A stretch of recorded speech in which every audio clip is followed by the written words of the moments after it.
నమస్కారం DR focus కి స్వాగతం. డయాబెటీస్ రోగులకు అలర్ట్. రక్తంలో చక్కెరను నియంత్రించడానికి రోజుకు ఎంత నీరు తాగాలో తెలుసుకుందాం. డయాబెటీస్ కేసుల సంఖ్య నానాటికి పెరుగుతుంది. మధుమేహం ఒక్కసారిగా వచ్చిందంటే జీవితాంతం ఉంటుంది.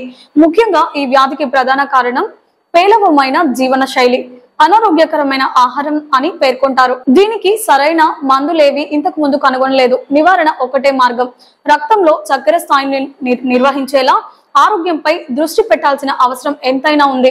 డయాబెటీస్ చికిత్స నిర్వహణ గురించి మాట్లాడుకునేటప్పుడు సరైన ఆహారం, వ్యాయామం, నిద్ర, మందుల గురించి చర్చిస్తాము.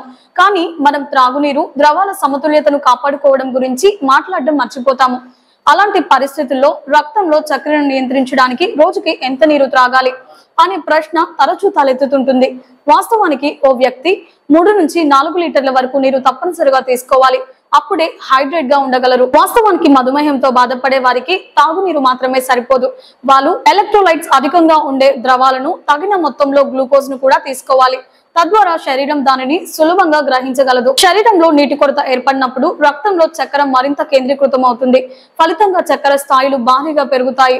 మూత్రపిండాలు రక్తాన్ని ఫిల్టర్ చేయడానికి, ఎక్కువ మూత్రాన్ని ఉత్పత్తి చేయడానికి కష్టపడి పనిచేస్తాయి. అనియంత్రిత మధుమేహం అధిక మూత్ర విసర్జన, దాహం, నిర్జలీకరణాన్ని పెంచుతుంది. ఇది డయాబెటిక్ కిటోయాసిడ్స్ ను కారణమవుతుంది. ఇది శరీరం తగినంత ఇన్సులిన్ ను ఉత్పత్తి చేయని పరిస్థితి. రక్తంలో చక్కెర శక్తిగా ఉపయోగపడుతుందని కణాలలోనికి రాకుండా చేస్తుంది. అటువంటి పరిస్థితుల్లో కాలేయం శక్తి కోసం కొవ్వును విచ్ఛిన్నం చేస్తుంది. ఇది యాసిడ్ ఏర్పడడానికి దారితీస్తుంది. ఒక్కోసారి ఇది కోమాకు కూడా దారితీస్తుంది. వాస్తవానికి డయాబెటీస్ కిటోయాసిడోసిస్ కోమాతో బాధపడుతున్న రోగికి ఇచ్చిన మొదటి చికిత్సలో ఒకటి. వేగంగా వారి శరీరంలోకి ద్రవాలను అందించడం. ఇది హైడ్రేట్ గా అయినప్పుడు మాత్రమే ఇన్సులిన్ ఇస్తారు.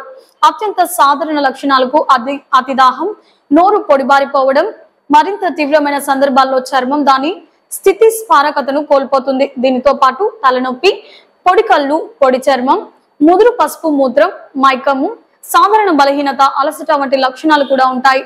కొన్నిసార్లు శరీరం స్పందించిన పరిస్థితుల్లోకి వెళ్లే వరకు డిహైడ్రేట్ లక్షణాలు కనిపించవు.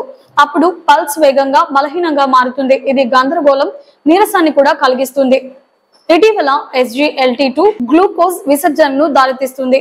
అందువల్ల అటువంటి మందులు తీసుకునే వ్యక్తులు హైడ్రేట్ గా ఉండడానికి రోజుకు కనీసం 1 లీటర్ వరకు నీటిని తాగాలి. సాధారణంగా మధుమేహం ఉన్న వ్యక్తి రోజుకు కనీసం 2 నుంచి 2.5 లీటర్ వరకు, 3.5 లీటర్ వరకు కూడా నీటిని తీసుకోవాలి. SGLT2 మందులు తీసుకుంటే రోజుకు 3 లీటర్ల నుంచి 4 లీటర్ల వరకు నీటిని తాగాల్సి ఉంటుంది. ఈ వీడియో మీకు నచ్చినట్లయితే లైక్ చేయండి. మరికొన్ని హెల్త్ టిప్స్ కోసం వెంటనే మన ఛానల్ ని సబ్స్క్రైబ్ చేసుకోండి.